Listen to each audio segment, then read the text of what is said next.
Hi everyone, Becky the Science Tutor here, and today we're talking about covalent bonding, the chemistry of sharing. So in the previous session we looked at ionic bonding and how that is a transfer of electrons. In this session we're going to look at covalent and how they share electrons, because things are always better when we share, right? Except for pizza, obviously. Okay, so I'm going to work this session as I did with the ionic bonding. What we'll do is we'll look at the rules of covalent bonding, which are fairly straightforward. It's less complicated than the ionic, and then we'll have a look how that leads to some properties, in particular why covalent compounds tend to have low melting and boiling points, and then we'll jump in and have a look at some example questions. Okay, so another great thing straight away is to remind ourselves and think about where is that division of the metals and the non-metals, because what we're going to find today is that covalent bonding occurs between non-metal atoms. So we're just going to remind ourselves of the aluminium steps right the way down to the bottom, and it is only this top small right hand section of our non-metals that are going to be involved in covalent bonding. And just a quick reminder, in case you haven't seen any of my other videos yet, these top numbers, the group number, tells us the electrons in the outer shell. You will get used to me repeating myself, saying that we need to remember these basics, we need to remember these fundamentals, because the periodic table can tell us so much information, and if we get a question out of context, something that we haven't seen before, if we can remember all these fundamentals, we can quickly unpick what type of bonding is it going to be, what type of properties are they going to have, which will then make the remaining questions much easier. So the group number is the electrons in the outer shell, and this just helps us out because when we're talking about bonding, it is the electrons in the outer shell that are involved in the bonding. The inner shells are not involved because we've got shells on the outside, so it's only our outer shells that we need to consider. Okay, so we'll go through similar sort of rules as we did with our ionic bonding. I'm just going to budge those across, try not to crash into myself. Okay, so covalent bonding then. It occurs between non-metal atoms. Do a great start there, Bex, can't even spell.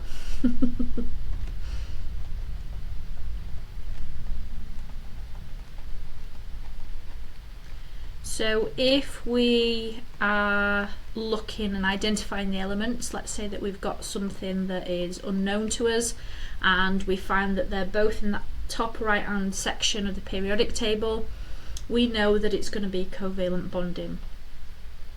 Now what I call leading questions, a lead in, so it leads into the rest of the question, is it could ask you something as simple as just what is a covalent bond, and then the question might then progress on to completing a diagram and then asking us typically about the properties of covalent compounds.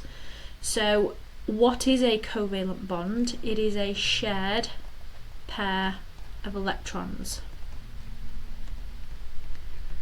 and here we've got an example of chlorine. So we've got 2 chlorine, and if we just pop back to our periodic table, we'll find chlorine. It's over there in group 7. It means it's got 7 electrons in its outer shell.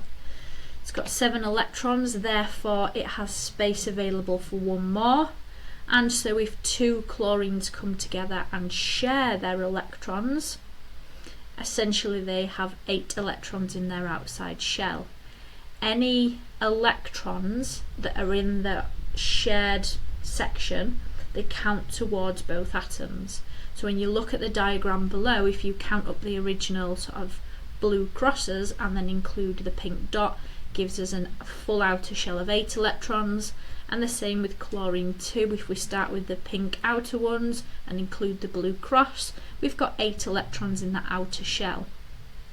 And that's why group 7 exists diatomically, because they share their electrons with another atom. So they go around in pairs, so it's like F2, Cl2, I2, Br2. Yeah, so again, just understanding this helps you realise why they're always diatomic. Hydrogen's always diatomic, H2. Hydrogen's a little bit unusual because it's only got 2 electrons in its outer shell rather than the 8 that we're most commonly looking at. Okay, so covalent bonding occurs between non-metal atoms and it is a shared pair of electrons. Now, in terms of representing these, in questions they are most likely drawn for you, and you just have to fill in the correct amount of electrons. So I'm not going to go through the whole process of working out how many electrons it's got. When we look at some examples, I will just show you, I'll model you one to show you how to fill those in. The key thing is that we know how many electrons are in the outer shell, and that will just make our process a lot easier.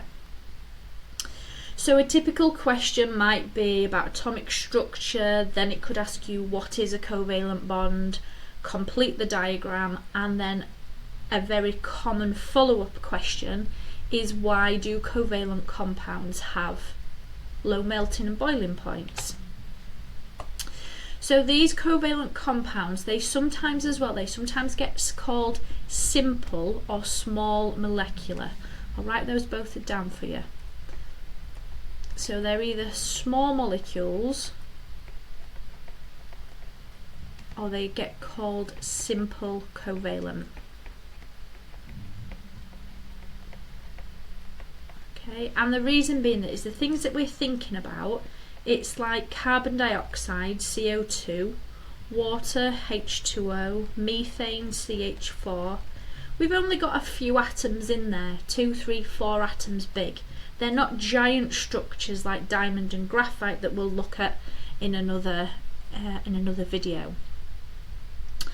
So the biggest thing that gets asked about is why do these small molecules or these simple covalent compounds, why do they have low melting points and low boiling points? Okay, if you just think about those, carbon dioxide, methane, they're gases at room temperature, water is a liquid at room temperature, so they've got relatively low melting and boiling points. Now this is another one of those answers where it's what I call a standard answer. Whatever compound it's talking about, it's the same reason why any of these small molecules has a low melting or boiling point. Okay, so the reason behind it, where we have a covalent bond, so where we've got that sharing of electrons, that is a strong covalent bond. Covalent bonds are strong. And when we talk about carbon and we talk about its bonding in things like diamond and graphite, carbon can bond 4 times. And so in the larger molecules such as diamond and graphite, simply because we've got lots of strong bonds, we get properties such as diamond being hard. Okay, so it's worth trying to remember that a covalent bond is a strong bond. Now what we also have between them is between the molecules we have what we call intermolecular forces. So between molecular molecules. So the forces between the molecules are weak. So what happens is when we turn let's go for a liquid into a gas, so here we would have water, liquid water. When we're turning that into a gas, what we're doing is we are providing thermal energy. That energy is transferred to kinetic energy within those molecules, and those molecules will vibrate and move more, and they will move further apart. Now, because it's only a weak intermolecular force that is between them and kind of holding them together, it doesn't take much energy for them to separate.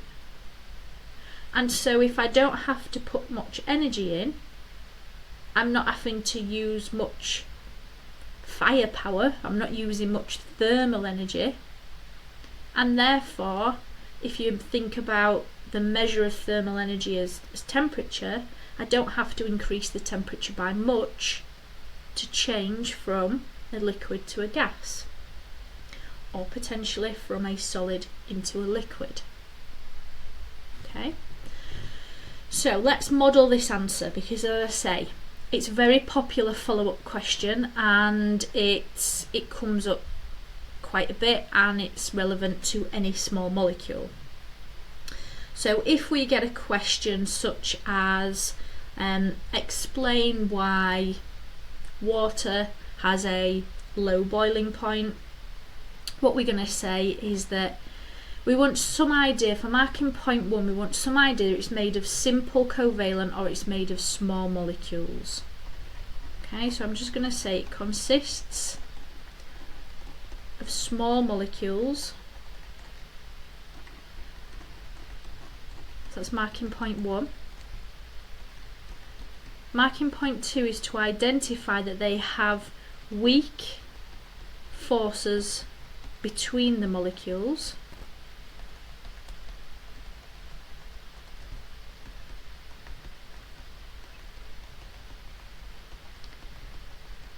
And then for the third marking point is to identify, because they're weak, it doesn't take much energy to break those forces.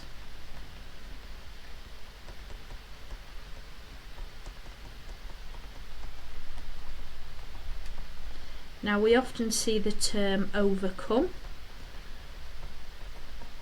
to overcome or to break those forces. Okay, oops, budge myself out of the way, fit my S on. So when you're answering questions, don't worry, you don't have to rote fashion learn that. It's not, you don't have to say it word for word as I have. When we talk about marking points, it's the idea of, because everybody's going to say it slightly different, everybody's going to use slightly different wording, but marking point 1 is the idea of the small molecules. Marking point 2 is the idea of that there are weak forces, and idea 3 is that it requires little energy to break those forces. So if you word it slightly different, don't worry, that's absolutely fine. It's, are we talking about those specific points? Okay, and no matter what the compound is, if it's a small molecule, basically if it's not diamond or graphite, if it's a small molecule, covalent, why has it got a low melting and boiling point? Those are your reasons. Okay, so let's have a look at some questions, and as I said, I'll always model these questions for you. So this is a lower level style question, so we have tick boxes, we've got the answers there. You still need that knowledge, but if possibly it's slipped a little bit, we've got a little bit of a way out because we've got those multiple choice questions. So this would be a typical foundation question or very early on the higher paper. Now it says here, what type of bonding is in a molecule of hydrogen chloride? Panic sets in, I've no idea. Okay, if we go back to our periodic table and we have a look, let's find hydrogen. Chlorine we've already identified earlier. They are two non-metals, and therefore if we've got two non-metals we know it's covalent bonding. Now as a reminder in terms of your exam technique, if you tick a box and you tick the incorrect one, make sure it's really obvious that you don't want that answer. So let me model if I'd done it incorrectly. Oops. Get rid of that tick a moment. So if I just, oh, it's ionic, no it's not, make sure it's really obvious that you don't want that one anymore, because if you do forget and you tick two boxes where you're instructed to tick one, you will lose, or well, you'll not lose, but you won't gain that mark, even if you've got the right one, because you could just go through and tick all 3 boxes. You'll hit the right one. Okay, so why is hydrogen chloride then? So it's covalent, it's simple. Why is hydrogen chloride a gas at room temperatures? This is another way of asking you, and this time it wants 2 boxes.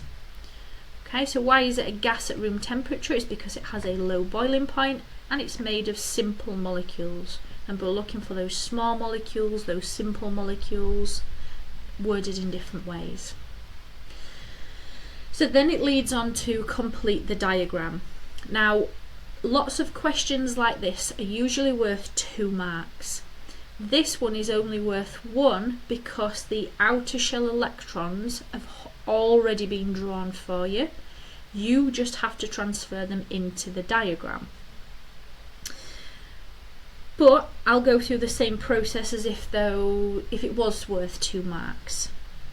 So in the overlap, that's where they're sharing. Remember that covalent bonds are shared pairs of electrons.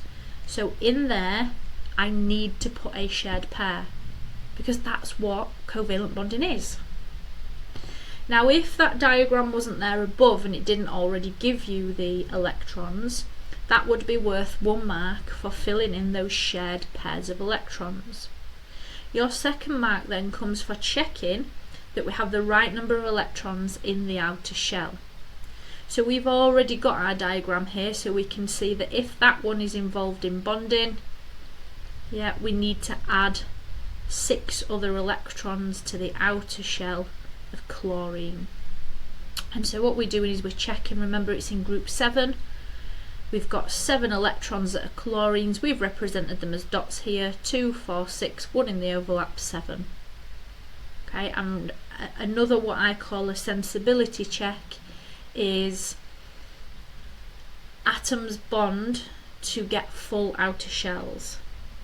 So we're just checking, has that chlorine now got 8 electrons in its outer shell?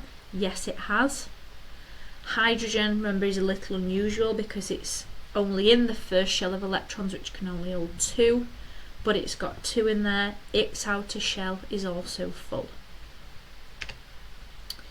Okay, so again, still following the lower level style questions.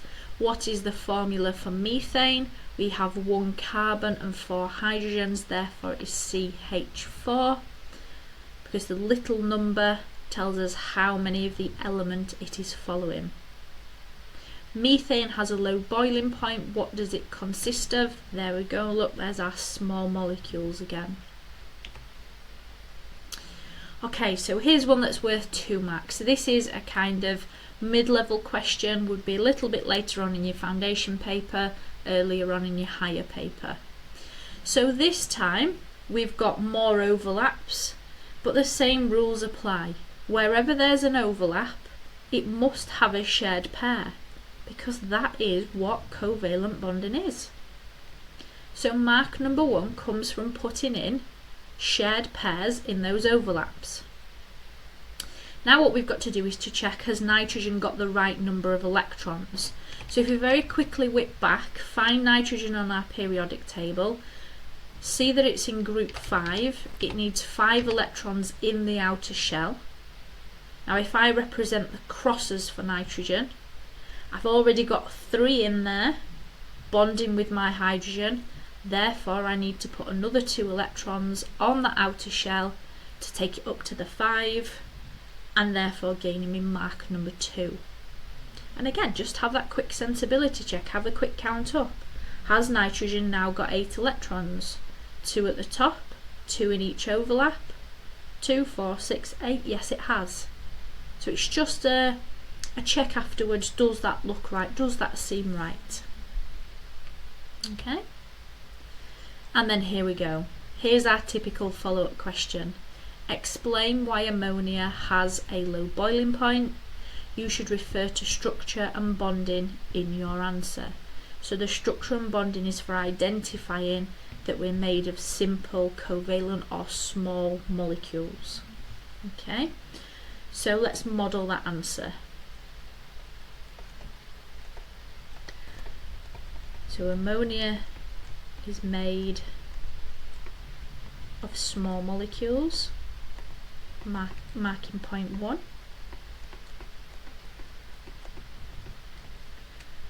There are weak forces between the molecules.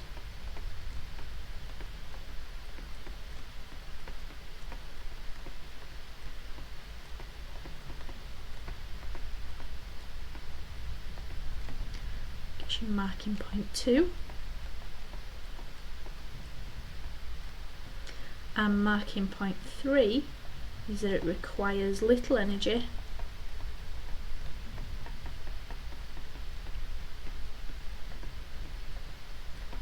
to break those forces.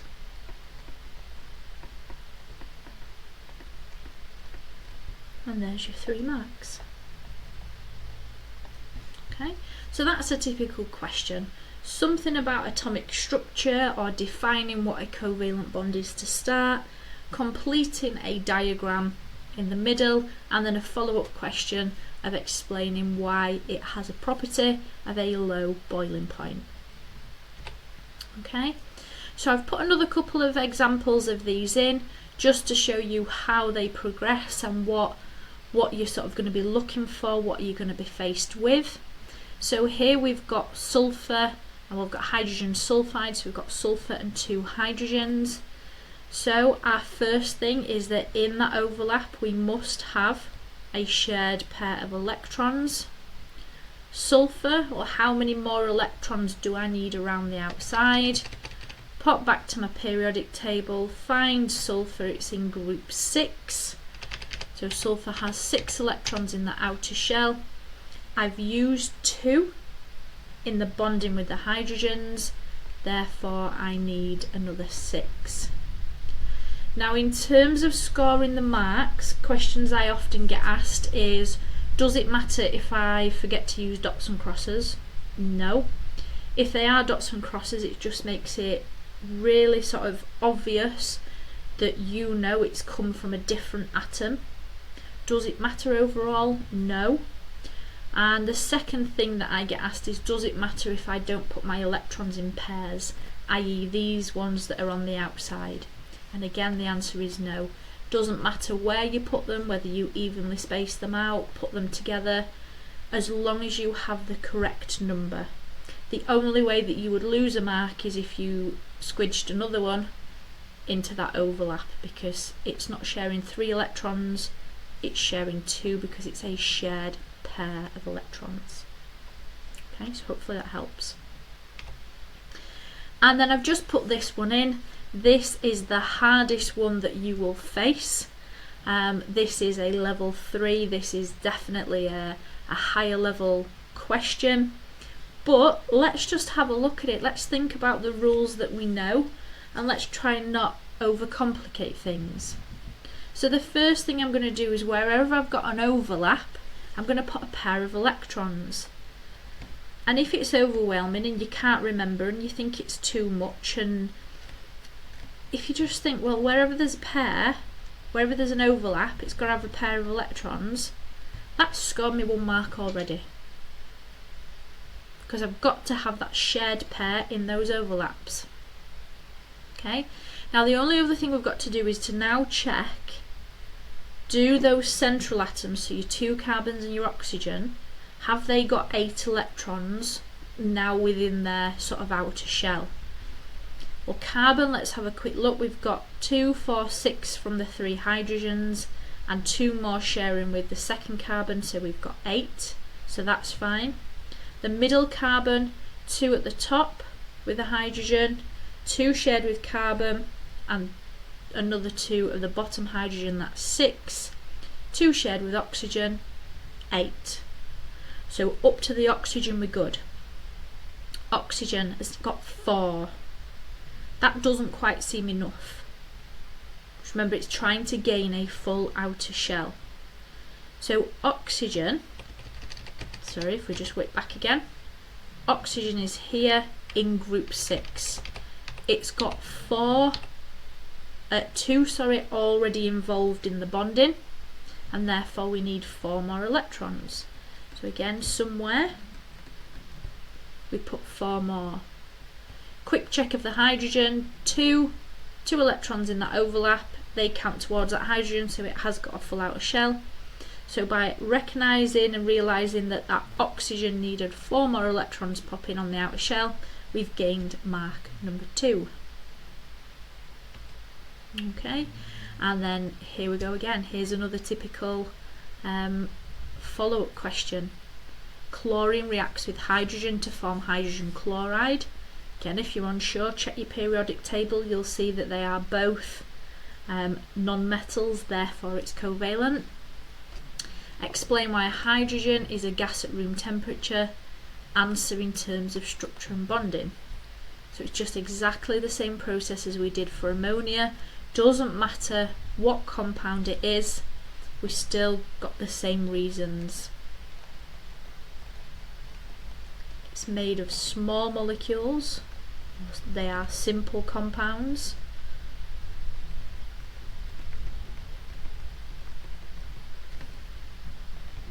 There are weak forces between the molecules.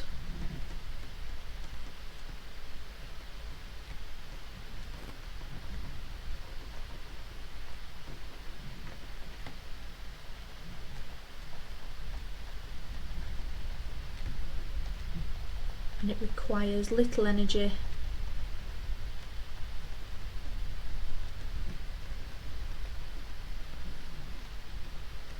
to break those forces.